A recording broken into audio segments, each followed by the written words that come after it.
आज की क्लास में एक टॉपिक कवर किया जाएगा जो एक्ट संबंधित है।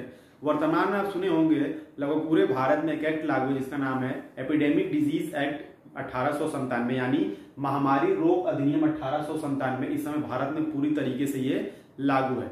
और अगर आप ठीक एक साल पीछे अगर आपको ले जाऊं, एक साल पीछे अगर जाइए तो होली के आसपास आप सुने होंगे कि पूरे विश्व में, लगभग विश्व के सभी देशों में कोरोना का संक्रमण कुछ ना कुछ, और फ्रांस में तो अगर बात किया जाए और चीन में तो लगभग बहुत ज्यादा रूप में फैला हुआ था।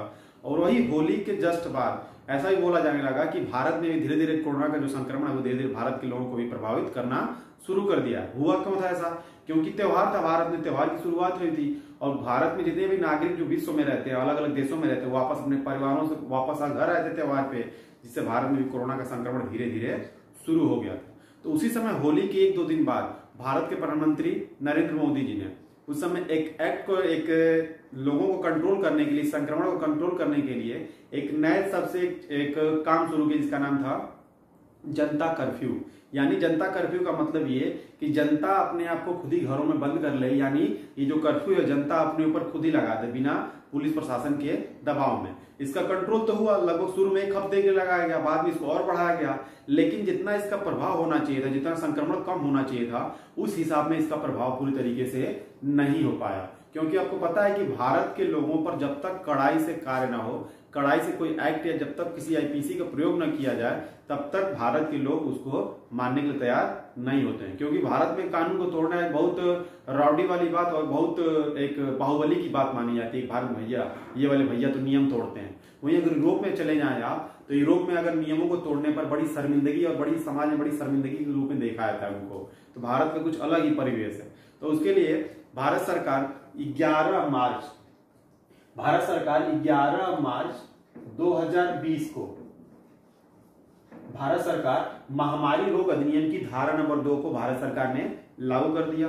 धीरे धीरे अलग अलग जो अधिनियम है, इसमें कुल मिलाकर 4 धाराएं हैं। धीरे धीरे सरकार ने इन धाराओं को धीरे धीरे करके लागू करना शुरू कर दिया।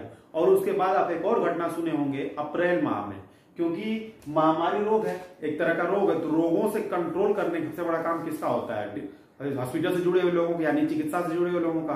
तो कौन होंगे? डॉक्टर होंगे, नर्स होंगी, सर्जन होंगे, या जितने भी आशा कार्यकर्तियां होती हैं, जो भी लोग अलग अलग घरों पर जाकर अलग अलग दवाएं या जो भी ड्रॉप वगैरह बच्चों को पिलाते हैं, पोलियो वगैरह, तो उन लोगों को पूरी तरीके से कंट्रोल करने की जिम्मेदारी इनके ऊपर दी जाती है। और इसलिए इनको भारत में कोरोना वॉरियर बोला जाता है। स्वास्थ्य सुरक्षा कर्मियों को बोला जाता है, लेकिन सबसे अधिक स्वास्थ्य कर्मियों को भारत में कोरोना वॉरियर बोला जाता है, यानी कोरोना योद्धा के रूप में उनको जाना जाता है भारत में। तो हुआ क्या कि अप्रैल माह में देखे होंगे कि बरेली और रायबरेली में एक घटना घटी, जिससे स्वास्थ्य कर्मी उनको इलाज के लिए गए, कुछ 2 भाई साहब लोगों के पास इलाज के लिए गए, और उल्टे सोचे जो इलाज करने के लिए गए, उल्टे वहां के लोग और वहां का जो जनता है, वहां का पूरा ग्रुप समूह था, वो उनको उल्टी स्वास्थ्य कर्मियों के पास उल्टा उनकी पिटाई कर दी स्वास्थ्य कर्मियों। जिससे कई सारे ऐसी घटनाएं हुई कि कई सारे डॉक्टर्स और कई सारे नर्सों की यहाँ तक की मौत भी हो गई थी इस घटना को। तो उसको देखते हुए भारत सरकार ने अप्रैल माह में संशोधन भी करना पड़ा इस अधिनियम में। तो इस पूरी क्लास में डिस्कस किया जाएगा कि ये एक्ट है क्या, इसकी धाराएं, अलग अलग धाराएं क्या कहती हैं, और इसका इतिहास क्या है कि 1897 में ऐसा क्या हुआ था कि जिसकी वजह से इस एक्ट को लागू करना पड़ा, और अप्रैल में ऐसा क्या हुआ था, और कि भारत सरकार संशोधन करना, और उस संशोधन में क्या क्या संशोधन के माध्यम से जोड़ा गया, उस पूरी क्लास में, इस क्लास में डिस्कस किया जाएगा, समझा जाएगा। तो चलिए शुरू करते हैं। इस एक्ट में अगर देखा जाए, इस एक्ट में कुल मिलाकर के 4 धाराएं हैं। इस एक्ट में अगर धाराओं की संख्या की जाए तो कुल मिलाकर इसमें 4 धाराएं हैं। 4 कुल मिलाकर 4 धाराएं हैं। और इसमें अगर धारा नंबर 1 की अगर बात की जाए, चलिए सर देखते हैं, अगर इसमें धारा नंबर 1 की अगर बात की जाए तो धारा नंबर 1 क्या कहता है? धारा नंबर 1 ये कहता है कि ये जो अधिनियम है उसको पूरी तरीके से इसमें परिभाषित किया गया है। यानी इसमें ये बताया गया है संक्षिप्त रूप में, 2 तरीके से बताया गया। इसमें जो परिभाषा है, एक तो संक्षिप्त रूप में परिभाषित की गई है, और इसी परिभाषा को विस्तृत रूप में परिभाषित की गई। यानी धारा नंबर 1 में कुछ है नहीं, इस महामारी जो अधिनियम है इसको पूरी तरीके से इसमें विवरण यानी परिभाषित किया गया है, संक्षिप्त रूप में भी और विस्तृत रूप में भी इसको परिभाषित किया गया।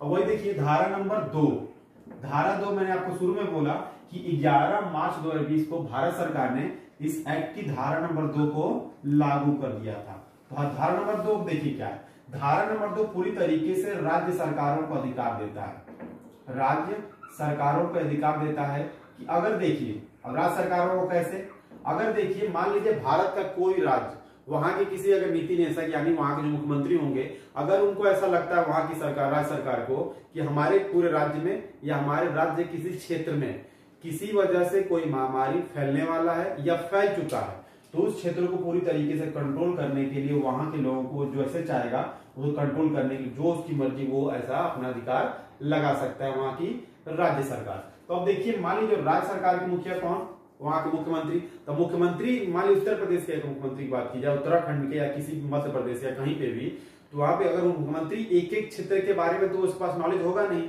तो उसके लिए वहां पे अलग अलग क्षेत्रों के लिए मजिस्ट्रेट नियुक्त किए जाते हैं। मजिस्ट्रेट,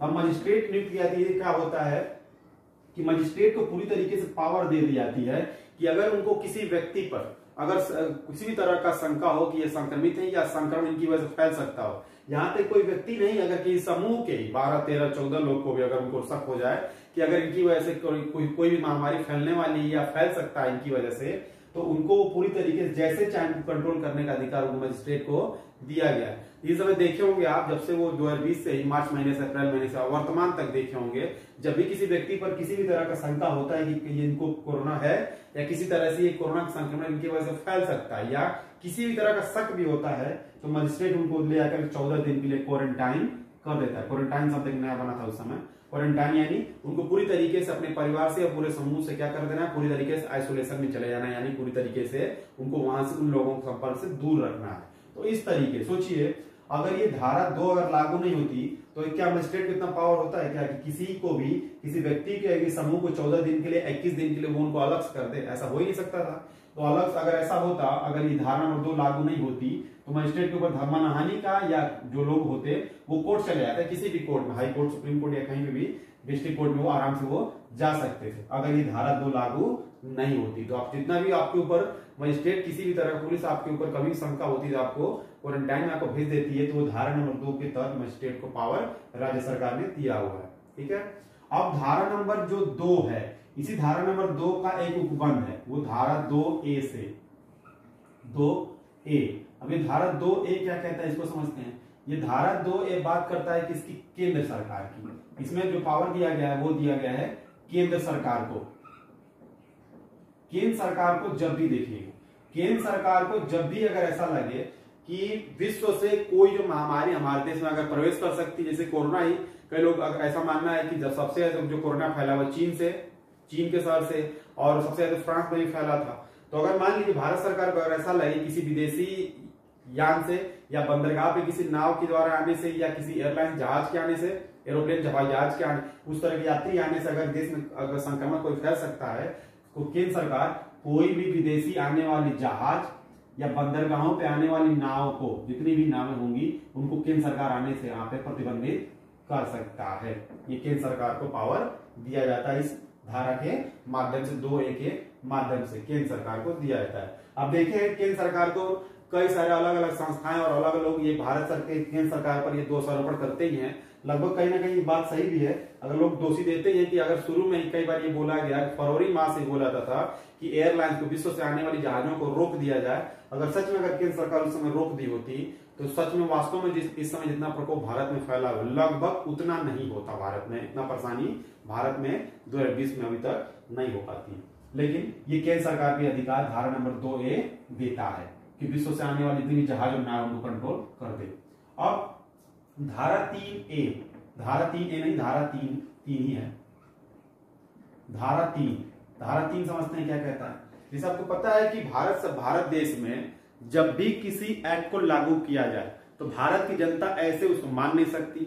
अगर सिर्फ कह देने से अगर भारत जनता मानती अगर, तो भारत कब का विकसित देशों में शामिल हो गया रहता है। लेकिन ऐसा है नहीं, क्योंकि भारत की जनता, शुरू में मैंने बताया कि यहाँ पे नियम को तोड़ना एक तरह की दबंगई मानी जाती है, और कहीं ना कहीं भारत में उस तरह जनता में भौकाल भी है, क्योंकि उस तरह के लोग ही इलेक्शन में जीतते हैं और उस तरह की देखा जाता है भारत में अलग से उनका भौकाली है। तो धारा 3 क्या कहता है कि अगर ये मान लीजिए ये अधिनियम अगर लागू है आपके क्षेत्र में या देश में, अगर इस धारा नंबर 2 और 3 या किसी तरीके के साथ जो भी प्रशासन मजिस्ट्रेट जो भी तरह का नियम लगाता है, अगर उनका सहयोग नहीं करते हैं या उनके नियमों की खिलाफत करते हैं, तो आपके ऊपर धारा 3 के तहत ये जो IPC, जो इंडियन पीनल कोड है, आईपीसी की जो धारा है 188, आईपीसी की धारा 188 के तहत आपके ऊपर कार्यवाही की जाएगी।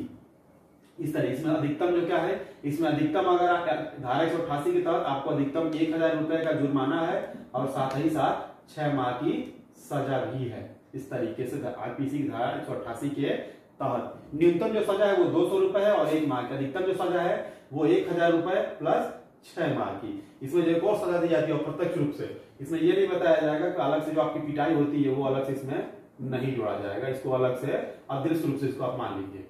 तो इस तरीके से ठीक, इसको सरकार उसमें काउंट नहीं करती। आपकी होने वाली पुलिस थाने में आपकी धुलाई होगी वो अलग से उसको जोड़ा जाता है, वो काउंट नहीं होगा, वो उनकी पुलिस प्रशासन की मर्जी पर होता है कि कैसे उसकी धुलाई हो।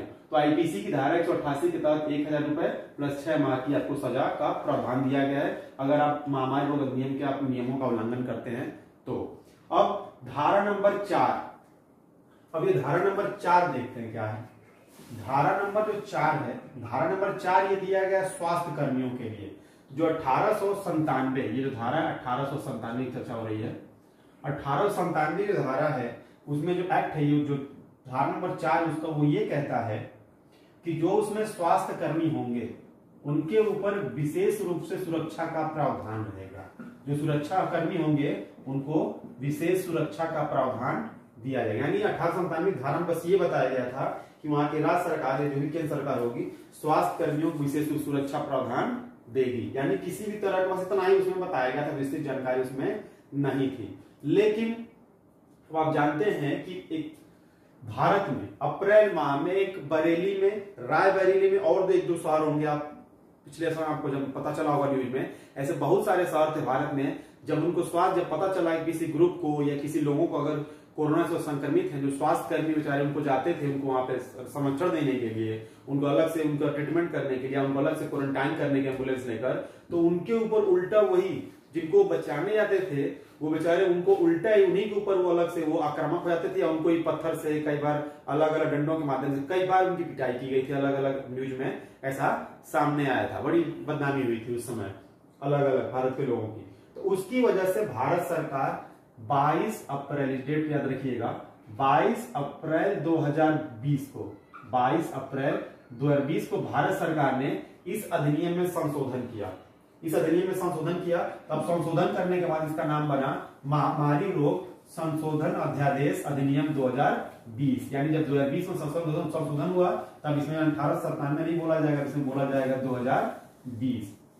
तो ये धारा नंबर 4 है, इसमें संशोधन कर दिया गया। अब संशोधन क्या है समझते हैं। इसका नाम पड़ा महामारी रोग संशोधन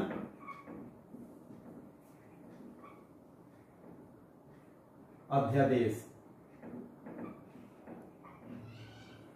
2020 ये किया गया, महामारी रोग संशोधन अध्यादेश 2020 के माध्यम से। इसमें क्या कर दिया गया, इसमें सजा जो दी उसमें क्या था, सिर्फ राज्य सरकार को जिम्मेदारी दी गई थी 4 में कि राज्य सरकार क्या करेंगे या जो मजिस्ट्रेट या केंद्र सरकार क्या करेंगे, जो स्वास्थ्य कर्मी उनको सुरक्षा देंगे। इसमें सुरक्षा तो था ही, सुरक्षा के साथ साथ जो लोग उस तरह का कार्य करेंगे इनके ऊपर अगर किसी भी तरह का व्यवधान करेंगे तो उसमें उनको अलग से उनको दोषारोपण या इनको अलग से सजा का प्रावधान दिया गया। तो सजा छोटी मोटी नहीं, काफी बृहद सजा के रूप में देखी गई। समझते देखिए सजा क्या थी। सजा मान लीजिए है स्वास्थ्य कर्मी कोई एक है, ये स्वास्थ्य कर्मी कोई एक, ये गए किसी जो कोई ऐसा व्यक्ति है बी नाम का जिसके पास क्या है वो कहीं ना कहीं किसी रोग से संक्रमित है या किसी तरह का उसको इस तरीके से संख्या में उसको जाना गया।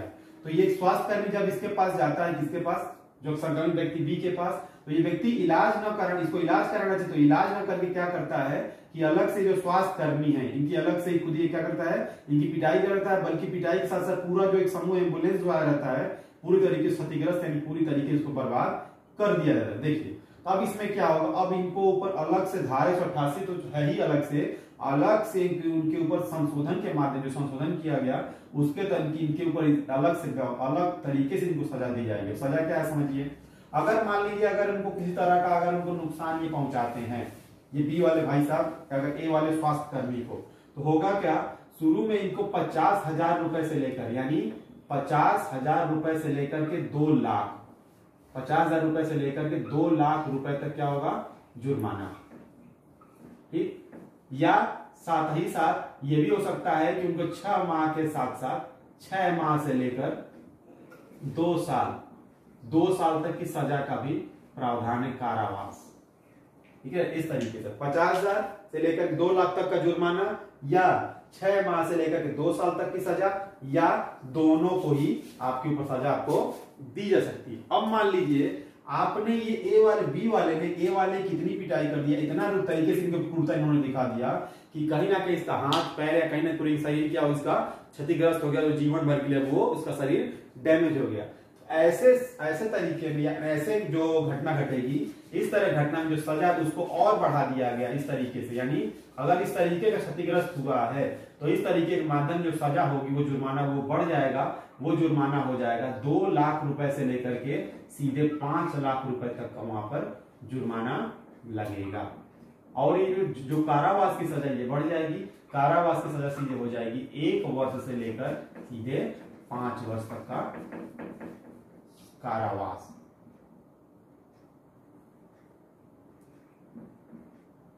इस तरीके से।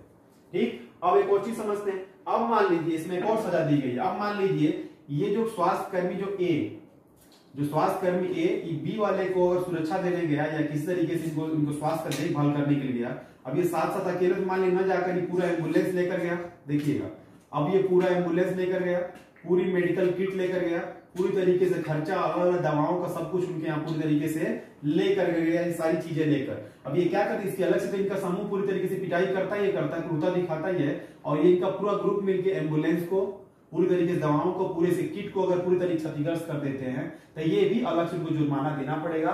साथ ही साथ मान लीजिए जो क्षति हुई है एम्बुलेंस की या जितनी भी तरह का नुकसान हुआ है, तो वो जो नुकसान हुआ, नुकसान के सीधे दुगना, जितना नुकसान हुआ उसका दुगना देना पड़ेगा, और साथ ही साथ कौन सा दाम देना पड़ेगा, बाजार मूल्य के आधार पर उनको देना पड़ेगा। यानी एम्बुलेंस का ये नहीं कि एम्बुलेंस का पहले का दाम लगा, वर्तमान में जो एम्बुलेंस का दाम होगा उस हिसाब से दुगना खर्च लगाकर बाजार मूल्य के बराबर उनसे वसूली की जाएगी। तो आप देख रहे होंगे कि जो जितनी घटनाएं 2020 में हो रही थी, लगभग 2020 में उसके अगर तुलनात्मक अध्ययन किया जाए तो बिल्कुल उसके बराबर भारत इस वर्ष कोई भी ऐसी घटना स्वास्थ्य कर्मियों पर नहीं हुई है। तो कहीं ना कहीं ये अधिनियम काफी बेहतर है, और इसकी वजह से भारत के स्वास्थ्य कर्मियों की काफी सुरक्षा और काफी संरक्षण हुआ है। लोग भारत में उन पर अटैक करने में काफी डरे भी, और लोग इस वर्ष काफी लोग काफी जागरूक भी दिख रहे हैं। तो इस तरीके से है, कुल मिलाकर ये संशोधन है, महामारी रोग संशोधन अध्यादेश 2020। तो काफी अच्छा संशोधन था, जिसकी वजह से एक भी घटना इस तरह का देखने को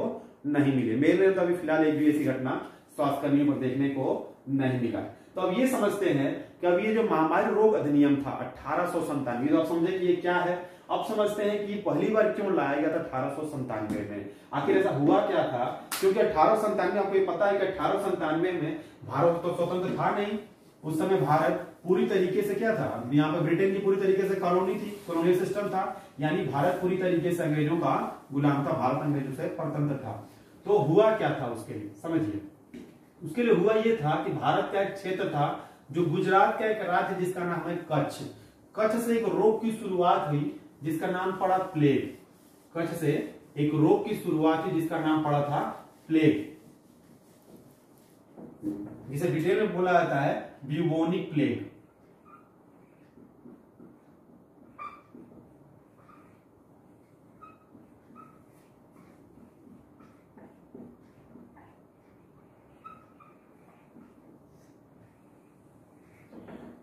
गुजरात का एक जिला है जिसका नाम है कच्छ। कच्छ काफी फेमस जिला, आप सुने होंगे, हमेशा आता है क्वेश्चन एग्जाम में, कहीं ना कहीं चर्चा रहती है उसकी कच्छ की। तो वहां से शुरू हुआ जो गुजरात के एक क्षेत्र जिसका नाम था कच्छ। कच्छ से होते होते पहुंचा हैदराबाद, हैदराबाद से होते होते वो संक्रमण फैलते फैलते पहुंचा महाराष्ट्र, और महाराष्ट्र पहुंचते पहुंचते वो रोग पूरी तरीके से फैला कहां पर, पूरी इसका जो विकराल रूप हुआ वो पहुंचा पुणे में। पुणे में जबरदस्त रूप से ये जो ब्यूबोनिक प्लेग था इतने तरीके से फैला कि अलग अलग उस समय का अगर आप कोई बुक इतिहास की अगर पढ़ें तो वहां पे लोग ऐसा बता दिए, इतिहासकार लिखे हैं कि उस जमाने में एक सप्ताह में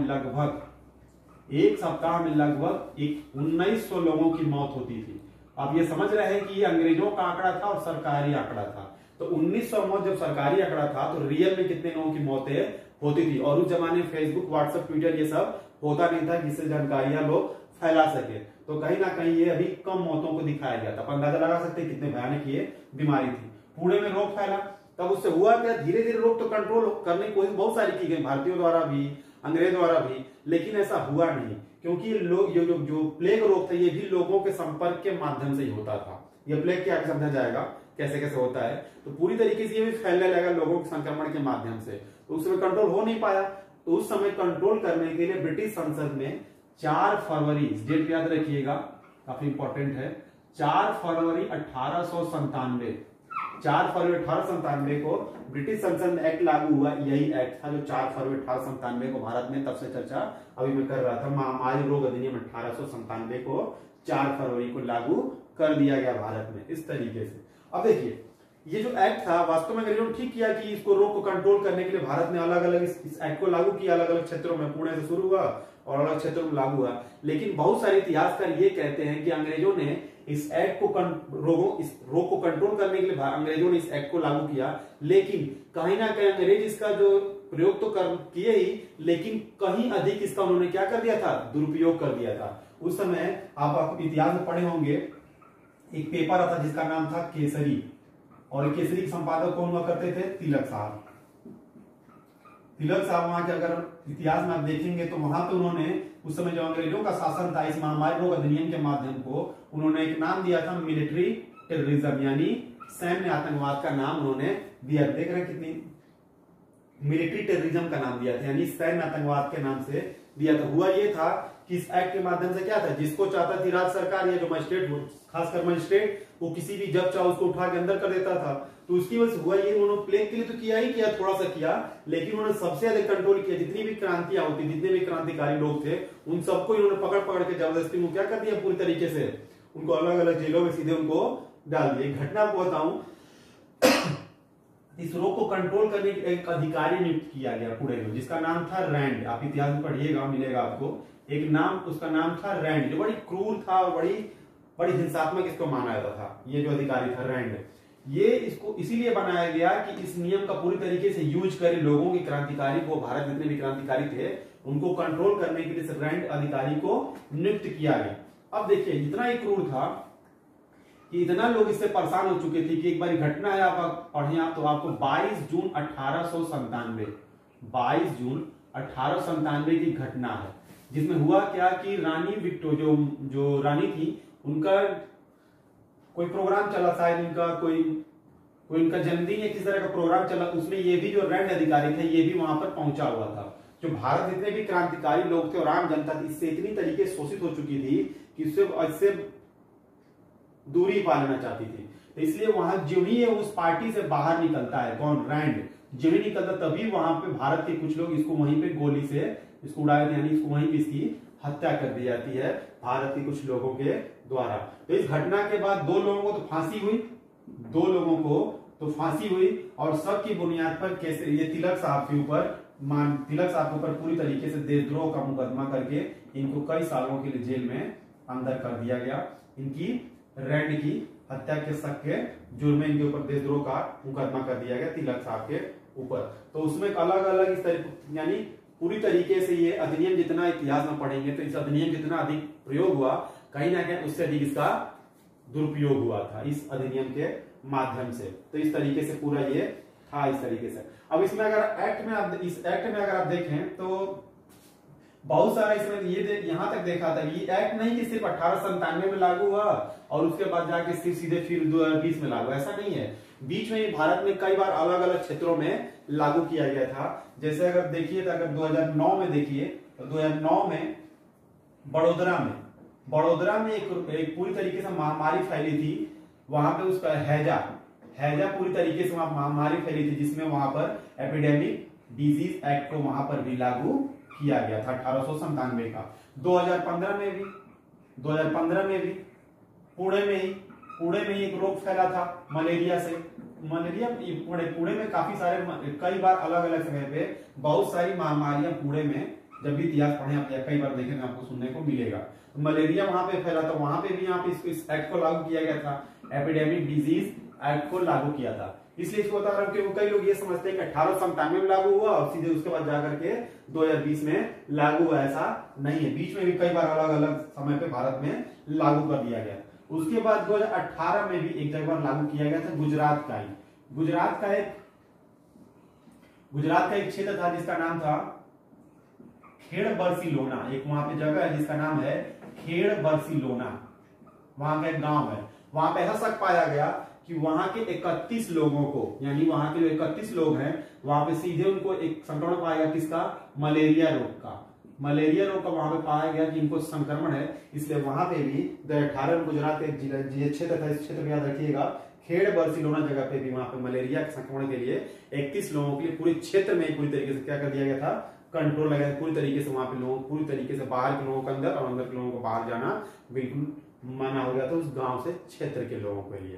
तो इस तरीके का ये पूरा था एपिडेमिक डिजीज एक्ट 1897 के माध्यम से पूरी तरीके से। अब इस अलग अलग भारत जानते हैं कि भारत में अलग अलग बहुत समय पे अलग अलग समय पे बहुत सारे अंधविश्वास भी चलते हैं। अगर आप पढ़ें आप ठीक से, तो वहां पर अगर आप प्राचीन इतिहास पढ़ें तो प्राचीन इतिहास में कई लोगों का ये मानना था, एनसीईआरटी अगर आप उठा के देखें तो वहां पर आपको मिल जाएगा। तीसरे चैप्टर में ये भी माना जाता था प्राचीन इतिहास में कि ये जो भारत में जो महामारी है वो जो सिंधु नदी है, सिंधु नदी, उसको पार करके कभी वो भारत के क्षेत्र में आ ही नहीं सकती। लेकिन कहीं ना कहीं अंधविश्वासी होता है। और देखिए जब ऐसा माना जाता था तो अगर सच होता तो भारत में आज तक ये महामारी रोग अधिनियम या महामारी अभी भारत में कभी आई ही नहीं रहती। कहीं ना कहीं वो जो पूरी तरीके से क्या था, वो अंधविश्वास था। इस तरीके से ये छोटी छोटी घटनाएं थी महामारी रोग अधिनियम की। तो ये पूरा था महामारी रोग अधिनियम 1897 अपने पूरा समझा। अब थोड़ा समझते हैं कि आखिर ये प्लेग है क्या। इस तरीके से थोड़ा समझ लेते हैं कि प्लेग से भी क्वेश्चन आता है, क्योंकि प्लेग कई बार भारत में इस तरीके से फैलता रहता है समय समय पर। और कई सारे जो पर्यावरणविद है वो तो यहां तक मानते हैं कि जो प्लेग है, क्योंकि प्लेग का टीका बन चुका है, लोग ये भी मानते हैं कि प्लेग अभी पूरी तरीके से, जैसे भारत ही कई सारे देश प्लेग मुक्त अपने आप को मान चुके हैं, लेकिन उनका कहना यह है कि ये जो प्लेग है पूरी तरीके से अभी पूरी धरती से खत्म नहीं हुआ है। कभी भी वापस दोबारा एंट्री ले सकता है, और काफी जब एंट्री लेगा तो काफी हो सकता है कि विकराल रूप में ले सके। इस तरीके से तो समझते हैं। देखिए जो ये प्लेग है, प्लेग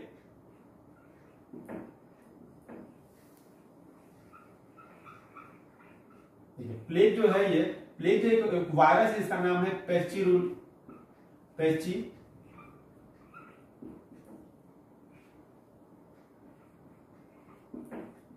पेस्चिरुलिना नाम जो वायरस है उससे ये फैलता है। जिसकी वजह से होता क्या है, ये जितने भी जंतु हैं, कृंतक, बायोलॉजी में पढ़े होंगे, जंतु होते हैं कृंतक यानी वो जानवर जो कि काफी कुतरने वाले होते हैं दांतों से, यानी काफी वो रगड़ के इस तरह के जंतु जो हमेशा दांतों को अपने रगड़ते हैं, उनको बोलते हैं कृंतक जीव। यानी कृंतक जीव में कौन कौन, जैसे गिलहरी, चूहा आ जाएगा। सबसे ज्यादा जो प्लेग फैलता है वो चूहों से फैलता है। सबसे ज्यादा प्लेग जो फैलता है वो चूहों से फैलता है।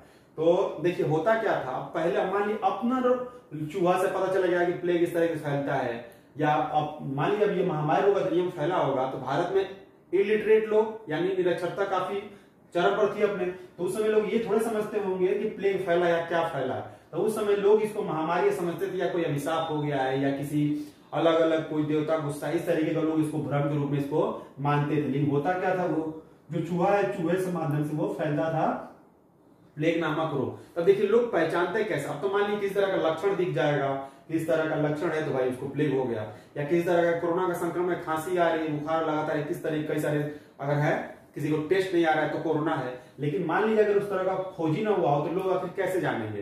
तो उसके लिए लोग क्या करते थे, अगर किसी क्षेत्र में होता ये था कि मान लीजिए किसी घर है, उसके इर्द गिर्द अगल बगल में अगर 4-5 चूहे बिना किसी वजह, मान लीजिए कोई आदमी मारा भी नहीं, कोई दवा भी नहीं छिड़का, और अपने आप वो चूहे जाकर क्या किए, वहीं पर जाकर अचानक लुढ़क गए, यानी गिर के सीधे वो उनकी मौत हो जाती थी।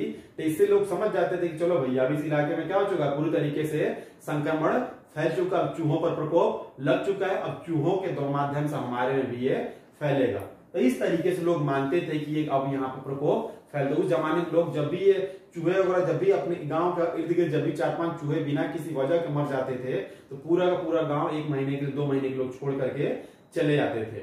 आप पता करिएगा। तो इस तरीके से लोग पहचान जाते थे कि अब ये संक्रमण पूरी तरीके से फैल चुका है। ये प्लेग, ये जो पेचिकुलना जो वायरस ये करता क्या है कि जैसे चूहों में पहुंचता है, चूहे के माध्यम से धीरे धीरे धीरे धीरे उसका पूरा जो रक्त है उसको निचोड़ कर ये चूस लेता है, खत्म कर देता है। ये कृंतक नाम जो पेचिकुलना जीव है, पेचिकुलना जो वायरस है चूहे से जीव से पूरा खून, अब उसके बाद धीरे धीरे अटैक करता है किसके ऊपर, मनुष्यों के ऊपर। अभी जितना उसके वजह से उसके रक्त के माध्यम जितना से पहुंचा, अब उसके माध्यम से मनुष्यों के माध्यम पहुंचता है। अब जब मनुष्य जब संक्रमण में आता है तो मनुष्य से मनुष्य, मनुष्य से मनुष्य पूरी तरीके से विकराल एक महामारी का रूप ले लेता है इस माध्यम से। ठीक है, तो इस तरीके से अब देखिए, अब प्लेग को कई सारे अलग अलग नामों से भी जाना जाता है। प्लेग को कई लोग अलग अलग देखे हुए इसको पेस्टा के नाम से भी जानते हैं। अगर पेस्टा कहीं पे शब्द है इस तरीके से रोग से रिलेटेड, वो पेस्टी नहीं, वो पेस्टी खाते हैं, ये पेस्टा ये पेस्टा का मतलब, पेस्टा अगर कहीं भी शब्द आए रोग से रिलेटेड समझ जाइए किसकी बात हो रही है, वो